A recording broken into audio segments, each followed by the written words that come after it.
what's up everyone, Morey Croson here, and we have a brand new breakdown for you today. It's going to be on Ian Book, the quarterback from Notre Dame. He has them currently as the #2 team in the country, and he's been playing great. He's a Heisman candidate, and wanted to be able to do a breakdown for you guys, give you a little bit more information about his throwing release, and see what he does really well, and maybe some areas that he can improve. As always, if you like the information, go ahead and click the thumbs up down below. Subscribe to the channel if you haven't already, and if you have any questions or comments, you can leave those down below, and we'll get to those as soon as we can. We'll hop in the video right now.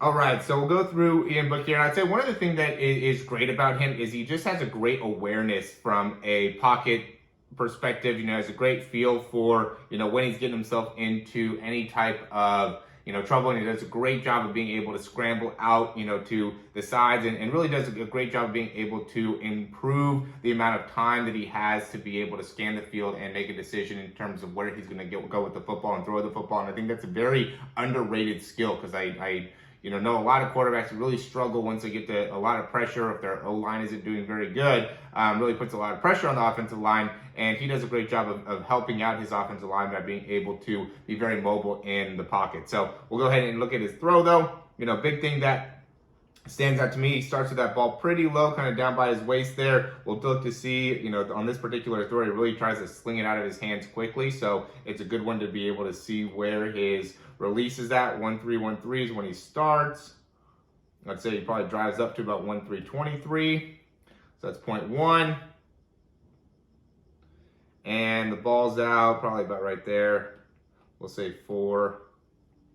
Yeah, so it's a pretty quick release right there. That's a 0.27 release, right? So that's actually under 0.3 in terms of getting the ball out of his hands. Even if it's on the longer side, it could be, at that 0.3. So it's somewhere between 0.27 and 0.3 in terms of his release time, which is great. I usually say you want to be under 0.4 with your release time, and I see a lot of guys that are in the elite quarterbacks that are under like that 0.35 level, and I also see a lot of quarterbacks that sit in breakdowns that are above 0.4 into the 0.5s and maybe even 0.6s in terms of their release time. So it gives you a great understanding of where you want to be. I always like to do this for quarterbacks, is give them an understanding of where they can improve from that release perspective. And notice when he's absorbing the weight onto that front leg, he kind of does that Aaron Rodgers kind of jump as he's absorbing through, kind of gets that rotation through that front leg. I think he does a great job of creating full extension in that arm, comes all the way down and through, which I think is super, super important and a great way to be able to,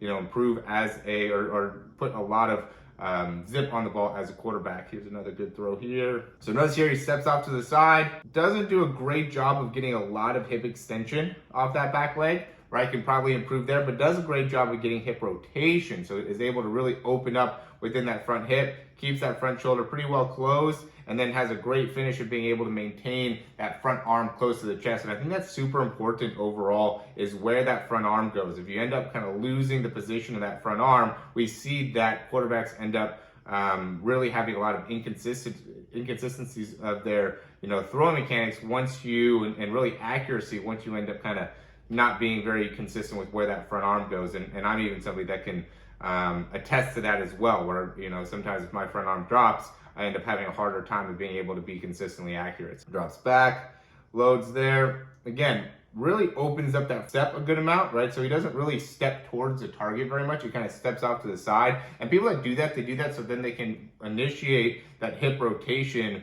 really early during the actual motion, and allows them to be able to really drive that elbow through nicely as well when you do that. You have to be careful though, because once you have too much momentum going off to the side there, it becomes a little bit more difficult to be, consistently accurate throwing straight ahead. But, he's obviously been able to do it pretty well. I would recommend, for quarterbacks not to step so far off to the side there and instead, step more towards the target. Okay, he also has kind of a weird thing with his release where he comes across. It doesn't look like he gets that full kind of wrist turnover. It kind of looks like he's coming off to the side a little bit as he's coming through the throw. It's hard to tell for sure just because, you're kind of away from the throwing motion, but, he does obviously a great job of creating rotation within his hips. He gets a very upward type of movement happening during his throw, which is excellent. You want to be able to really allow yourself to get that rotation and get that upward movement in your release, and that helps you in not only throwing the ball deep and throwing the ball with your with having more throwing power, but it also helps in adding some velocity to the ball as well, just because it allows your momentum to shift all the way up onto that front leg. I see a lot of guys that just struggle getting their weight to that front leg, and a lot of times if you could just think about shifting a little bit more forward and up, that really makes a big difference. All right, now just say, yeah, I mean, with that front step, maybe stepping a little bit more towards the target would be something that I would recommend. And then, depending on how that wrist is flicking through, that could be another thing that you could, or that he could potentially, work on, but it's hard to be able to tell that 100% just because of the clarity of the video that we have. All right, so as always, if you have any questions, you can leave those down below. Thanks for watching. I would highly recommend you guys checking out Quarterback University. We have 3 days free if you do the unlimited or the unlimited with a breakdown offer, or you could get 7 days free if you do the Quarterback University Unlimited, which gives you unlimited access to all the videos, all the quizzes, all the information that we have there, all the workouts. And then with the 7-day free or the $150 option, you get 2 breakdowns per month or one-on-one sessions with me, and then you also get a individual program built out for you where you have different workouts to do every single week that will help you in building, throwing power, speed, agility, quickness, core strength, everything that you need to be able to improve as a quarterback, and we'll make it specifically to some of the things that you're looking to improve. So I highly recommend you guys checking that out. As always, thanks for watching, and we'll talk to you soon.